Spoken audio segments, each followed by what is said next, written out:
we will begin preparations for the fire attack. Fire attack preparations complete. Burn it up!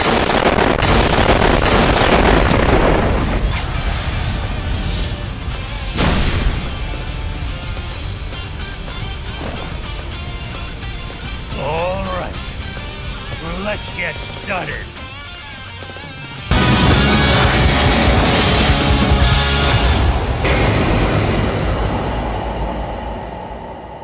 What's going on, guys? Welcome back to the channel. Welcome back to the series where we're counting down the top Dynasty Warriors characters as of the latest game. Coming in at number 61, we have Wu Huang Gai.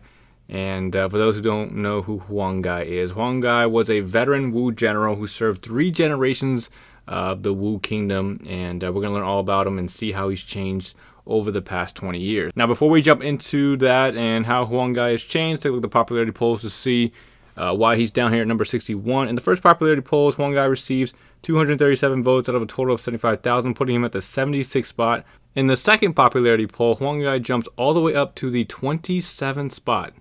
27th spot. Now, Wu Huang Gai, I didn't imagine to be a very popular character. He is an OG, he's been around for a while, but I did not expect him to be up so high. But 27th in the second one, and then in my personal rankings, he's down at 61. Again, I don't have anything against Wu Huang Gai except for maybe his weapon style in some of the later games. But so with that being said, let's go ahead and jump into how Wu Huang Gai has changed. And we'll first start off with who Wu Huang Gai is for everyone who doesn't know. So like I said, Wu Huang Gai is a veteran Wu general who served 3 generations of the Sun family, starting with Sun Jian. And then when Sun Jian passed away, he served Sun Ce. And then when Sun Ce passed away, he served Sun Quan. He devised the plan to burn Cao Cao's fleet at ChiBi and was saved by Han Dong during its execution. He was posthumously heralded as one of the 5 elders of Wu. So Wu Huang Gai, probably most famous for setting fire to Cao Cao's ship during the Battle of ChiBi. And we'll go into a little bit more into that specifically when we discuss that battle itself and everything towards the end of the video. But we're going to go ahead and start off with his appearance. Wu Huang Gai was a muscular veteran who never loses faith in his countrymen. You can see his changes in appearance throughout the game. It wasn't anything too crazy. The only thing that is noticeably different is, him having, the dark hair. And then when he switches from, when the game goes from Dynasty Warriors 5 to Dynasty Warriors 6, he gets, the gray hair to emphasize that he's one of the older members of the Wu Kingdom. But other than that, his appearance stays relatively the same. And to anyone who is a Wu Huang Gai fan, I mean, his popularity shot up like crazy in that second poll, so there must be some Wu Huang Gai fans out there. They're not going to complain about how Wu Huang Gai looks. I think he looks just fine in all the games, armor-wise and color scheme and everything.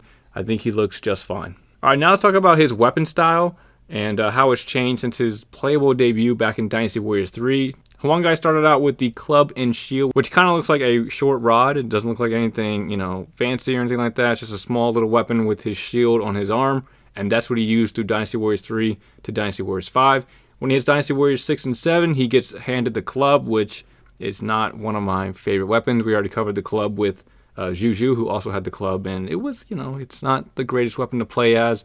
It's all right. Definitely better than Dian Wei's weapon from the last episode. But he had the club in Dynasty Warriors 6 and 7. And in Dynasty Warriors 8, he got the arm blade. So this is basically this. When I first saw this, I couldn't believe that somebody had this weapon. It's basically a boat. And you can tell it's basically a boat by the way he attacks. He's got water coming out, It's weird that somebody who initiates a fire attack is using water. I mean, he does it on the water, so I guess that makes sense. It does fit his persona, I guess. He is on the water doing the fire attack, but why does he have a boat? He has a whole boat as a weapon. I thought it was kind of crazy to see that. He's muscular. I know he's strong and everything like that, but geez, I mean, he's carrying an entire boat and smacking people around with it. It was a fun weapon style, yes, but realistic, I don't think so. And then Dynasty Warriors 9, he goes back to the club, which again it's all right. It's not that great, but I guess it's all right for him. So with the changes of Wu Huang Gai's weapon style, we had changes in his Musou attack as well. From Dynasty Warriors 3 to 5 with the short rod, it was the exact same one. The Dynasty Warriors 6 Musou was, it was just a club Musou that if anyone had that club, he had the same club as Zhu and Wei Yang. They all had the same Musou attack. It was kind of similar to his old one. He kind of did the same move, but... And then in Dynasty Warriors 7, 8, and 9, he gets the WWE moves. That's all I'm seeing. I'm seeing the suplex. I'm seeing body slams. And I forgot, I think it's also called a suplex when he gets around him and he does that little pickup and stuff like that. I'm pretty sure that's a suplex as well.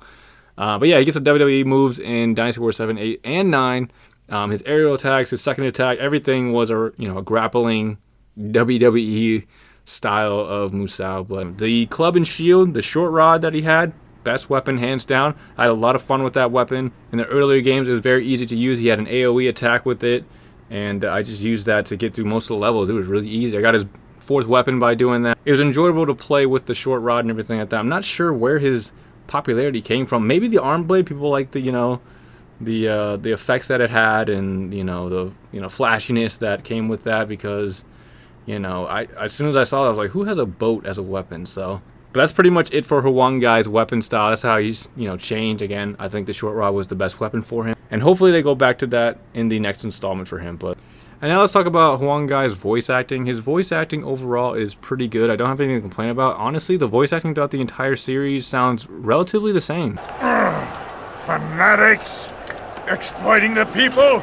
Of course, you're still a little too eager out there. I'll need to watch over you for the time being. I mean, he's got that growly, veteran-type voice, and he maintains that through all the different voice actors that play him and stuff like that. So Wu Huang Gai's voice doesn't really bother me at all. I think it fits him just fine. All the way from the first time he's playable, all the way to Dynasty Warriors 9 now. But yeah, not much to complain about his voice acting. People that, played him before and enjoyed playing with him wouldn't have anything to complain about with his voice acting. I thought it fit him just fine. Alright, and finally let's talk about his most significant battle, his relationship with other officers, and then of course his death. So I guess we'll start off with his death because it's probably the easiest to go over. He doesn't have any prolonged death scenes in the Dynasty Warriors series. Doesn't get killed by anyone or anything like that. He dies in office at an old age, and that was pretty much it. None of the games really discuss his death or anything like that, but he did die somehow of old age. Alright, so now let's talk about his most significant battle, which is the Battle of ChiBi, or the Battle of Red Cliff. So this is probably what he's known for the most. Anyone who's played a game far enough into the game that's hit this, this stage will know who Wu Huang Gai is. He is the guy that they set off on the boat to set the, Cao Cao's fleet aflame. He's the one that sets it on fire, and he's the one that's known for that. That is his biggest role in all the games, and most of the games have a cutscene for him doing that, which will be included in the link in the description if you want to check out Wu Huang Gai's cutscenes and everything like that. But that is the biggest role he plays in the series and history. Wu Huang Gai setting Cao Cao's fleet ablaze and setting it on fire.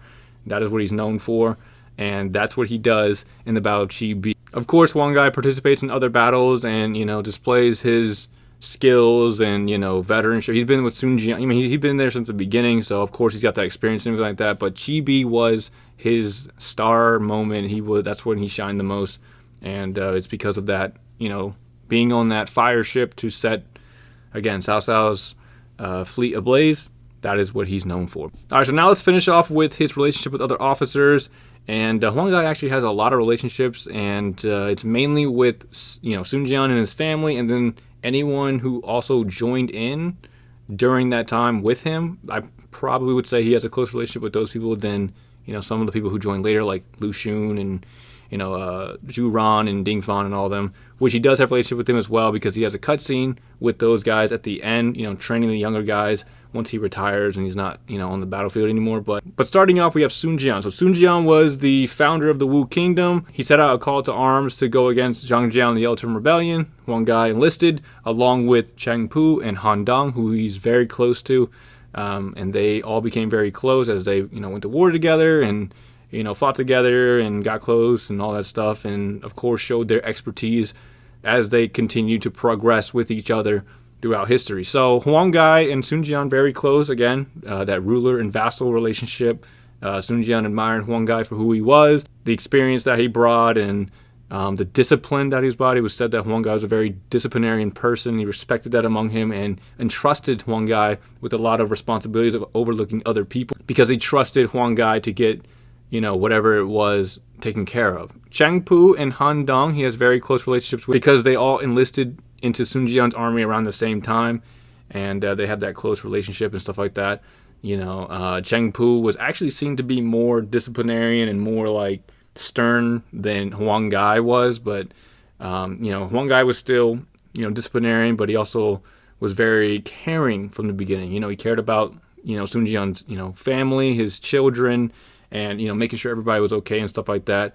Versus Han Dong, who was more about, trying to get into the spotlight, that he believed that Cheng Pu and Huang Gai were, outshining him at that time. But Huang Gai remained humble. He was he was an irreplaceable member of the Wu army. He was just somebody that they could trust and really rely on. And that's why during the Battle of ChiBi, when he goes to set the fire for Cao Cao's ship, Han Dong comes and saves him with a smaller boat and gets him and his men back to shore to, the Wu Kingdom, and, as they rally for the win and everything like that. But, so yeah, Sun Jian, Cheng Pu, Han Dong, and of course I would say he has close relationships with Sun Jian's children again, so Sun Ce, Sun Quan, and Sun Shang Zhang, because when he enlisted into the Sun Jian, with Sun Jian, of course his children were there in the Battle of Hulao Gate. He was, watching them grow up and training them and making sure they're all right, stuff like that. So he had that respect from them because of what he's done with their father. And, he's been seen with cutscenes with Sun Ce, consoling him when his dad died, consoling, Sun Quan, being there for Shang Zhang when she, went off to marry Liu Bei. He was there making sure that she was all right. So he did have a close relationship with Sun Jian's children than some of the newer members of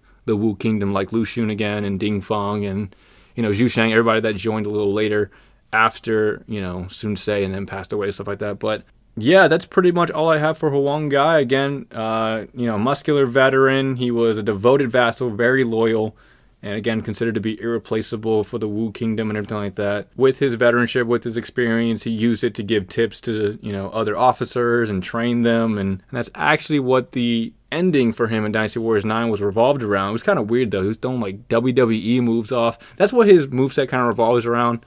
Like I mentioned in in his weapon style, it's like WWE moves for his Musaos. But yeah, I mean, that's all I really have for Huang Gai. I think he's an alright character. He's not, my favorite. I definitely have Wu characters that I play a lot more than Huang Gai, but it was, he's nothing to complain about. Again, I like the short rod over the club or the boat that he had, carrying around the giant boat. But that's all I really have for the video, guys. If you have any questions, or if you guys play as Huang Gai, I mean, someone's got to play as him. If he's jumped all the way up to 27th place from the second poll, still crazy to see.